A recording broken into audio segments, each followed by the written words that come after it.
Panchayat elections లేవు. తెలంగాణ రాష్ట్రంలో ఇప్పుడు కేవలం 2 teachers MLC and graduate MLC ఉన్నది. ఈ మూడింటికి సంబంధించిన మరి ఎలక్షన్ కోడ్ అనేది మనకు ఫిబ్రవరి 27 వరకు తెలంగాణ రాష్ట్రం అంతటా ఉన్నది. ఇది కంప్లీట్ అయిపోయిన తర్వాత మనకు హాస్టల్ వెల్ఫేర్ రిజల్ట్ వచ్చే అవకాశం కనిపిస్తుంది. అదే విధంగా గ్రూప్ 2 సంబంధించిన రిజల్ట్ వస్తుంది ఖచ్చితంగా. ఎందుకు నేను చెప్తున్నానంటే ఏప్రిల్ 1st వీక్లోనే గ్రూప్ 3 గ్రూప్ 2కు సంబంధించిన మనకు ఫైనల్ కీ వస్తుంది. అదేవిధంగా మార్చ్ 1st వీక్లోనే గ్రూప్ 2 గ్రూప్ 3 సంబంధించిన ఫైనల్ కీ వస్తుంది. మార్చ్ 3rd వీక్ కల్లా general ranking list group 2 group 3 వస్తుంది.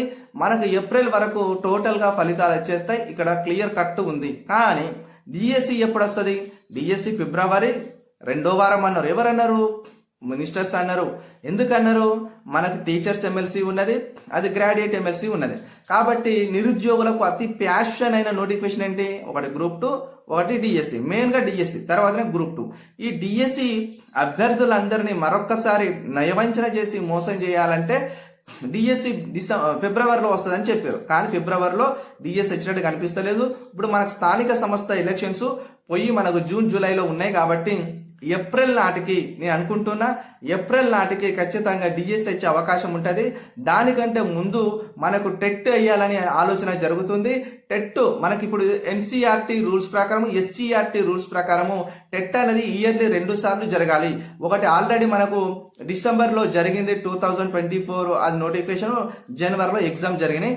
అదే విధంగా ఒకసారి అక్కడ జరిగినప్పుడు రెండోది ఏప్రిల్లో ఉంటుంది అని చెప్పేసి మన క్లియర్ కట్గా జాబ్ క్యాలెండర్లో చెప్పినారు. జాబ్ క్యాలెండర్ చెప్పకున్నా కానీ మనకు ఇక్కడ ఎన్సీఆర్టీ రూల్స్ ప్రకారం టెట్ 2 టైమ్స్ నిర్వహించాలి.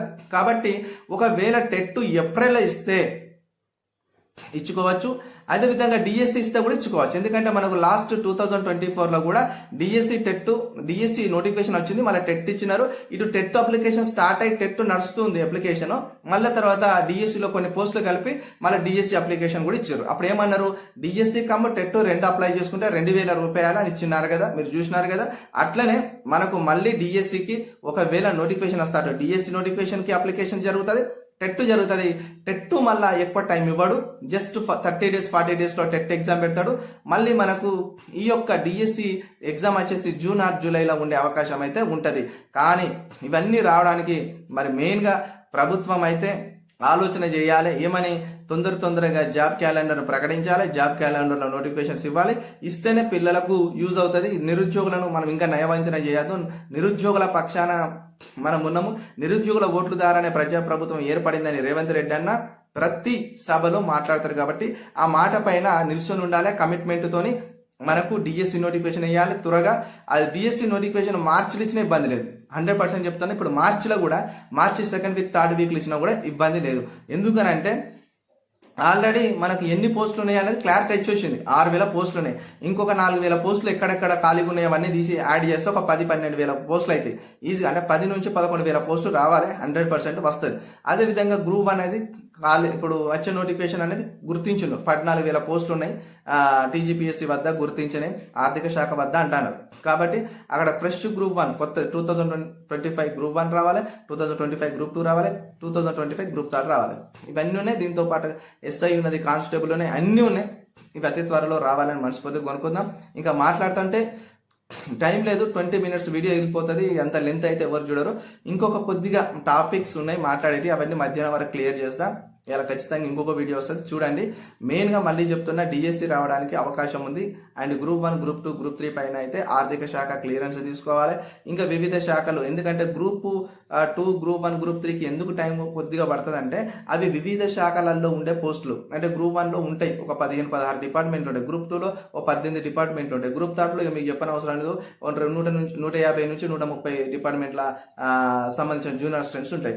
అయితే ఎక్కడెక్కడ ఖాళీలు ఉన్నాయి అనేది ఆ డిపార్ట్మెంట్లో హెచ్ఓడీలు అందరూ కూడా ప్రభుత్వానికి ఖాళీలు ఇండికేట్ పంపాలన్నమాట. అది కొద్దిగా టైం తీసుకుంటుంది. కానీ ఇక్కడ డిఎస్సి అనేది ఒకటే department, school education department.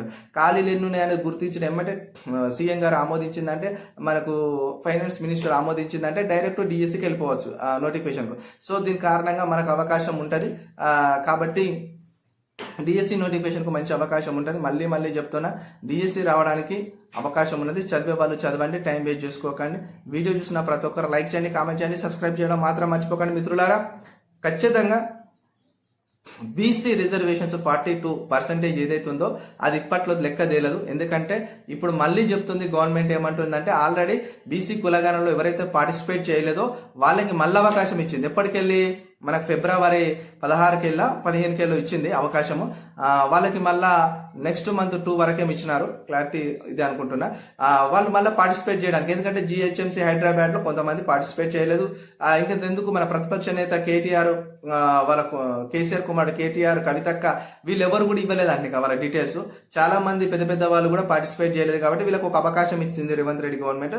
So BC కులగణనలోని లెక్కలు బయటకు వచ్చినాక, బీసీల యొక్క జనాభా లెక్కలు బయటకు వచ్చినాక, బీసీలలోని జనాభా లెక్కలలో వాళ్ళ తెలంగాణ రాష్ట్రంలో జనాభా శాతం ఎంత బీసీలది, వాళ్ళకి రావాల్సిన రిజర్వేషన్ ఫలాలు ఎంత శాతం, వాళ్ళు పొందాల్సిన రిజర్వేషన్ ఫలాలు ఎంత శాతం అనేది ఒక ఫైనల్ లెక్క తేలుతుంది. ఇది తేలిన తర్వాత, ఈ తేలిన ఫైనల్ లెక్కను తెలంగాణ రాష్ట్ర అసెంబ్లీ ఆమోదించిన తర్వాత ఢిల్లీకి పోయి, ఢిల్లీలోని నరేంద్ర మోడీని వాళ్ళు మరి రిక్వెస్ట్ చేసుకొని అక్కడ పార్లమెంటులో చట్టం చేసిన తర్వాత దాన్ని తీసుకొచ్చి రాజ్యాంగంలోని 9వ షెడ్యూల్లో ఏదైతే తమిళనాడు 69%తో మరి 9వ షెడ్యూల్లో మరి వాళ్ళ 69% పెట్టేసుకుని రిజర్వేషన్ పొందుతుందో తమిళనాడు, అలాగే మన తెలంగాణ రాష్ట్రం కూడా 9వ షెడ్యూల్లో ఈ రిజర్వేషన్ అంశాన్ని పొందుపరుచుకొని 50% రిజర్వేషన్ పెరిగినా పర్వాలేదు, కానీ మాకైతే మా యొక్క వివిధ సామాజిక వర్గాలకు న్యాయం జరగాలని రేవంత్ రెడ్డి అన్న ఆలోచన చేస్తుంటే మంచి ఆలోచన. త్వరగా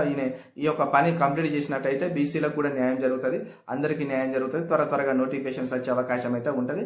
ఈ బీసీల లెక్క తేలేంత వరకు అయితే గ్రూప్ 1, గ్రూప్ 2, గ్రూప్ 3 సంబంధించిన విషయాలు ఇచ్చుకోవచ్చు, నో ప్రాబ్లం. ఆ బీసీల లెక్కతో దీనికి సంబంధం లేదు. కానీ బీసీల లెక్క తేలితేనే గ్రామ పంచాయతీ ఎలక్షన్స్ జరుగుతాయి. కాబట్టి ఒకవేళ మళ్ళీ జూన్ జూలైలో గ్రామ పంచాయతీ ఎలక్షన్స్ జరిగితే మళ్ళీ ఈ లోపు అంటే మే వరకు టకటక నోటిఫికేషన్స్ గ్రూప్ 1, గ్రూప్ 2, గ్రూప్ 3 ఇస్తే నో ప్రాబ్లం. ఒకవేళ ఇవ్వకపోయి ఉంటే లేట్ అయితే మళ్ళీ జూన్ జూలైలో మళ్ళీ నోటిఫికేషన్స్ ఈ లోకల్ బాడీ ఎలక్షన్స్ వస్తాయి. కాబట్టి అప్పుడు మళ్ళీ ఒక 2 months డిలే అయితే మనకి ఇంకా సమయం వృధా అవుతుంది. అయినా కానీ ఈ లోపు నేను అనుకుంటున్నా మన విద్యార్థి నాయకులు, మన నిరుద్యోగులందరూ కూడా లొల్లి చేస్తారు ఏప్రిల్ వరకు చూసి నోటిఫికేషన్స్ అయ్యాను అని. ఏప్రిల్లో నోటిఫికేషన్స్ వచ్చిందంటే ఆయన ఎప్పుడైనా లోకల్ బాడీ ఎలక్షన్స్ పెట్టుకోవచ్చు. ఎందుకంటే ఏప్రిల్లో గ్రూప్ 1, గ్రూప్ 2, గ్రూప్ 3 వస్తే మనకు ఖచ్చితంగా సెప్టెంబర్లో ఎగ్జామ్స్ ఉంటాయి.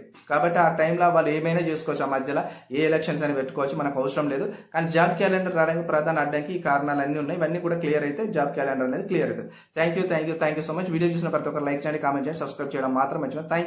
Thank you so much.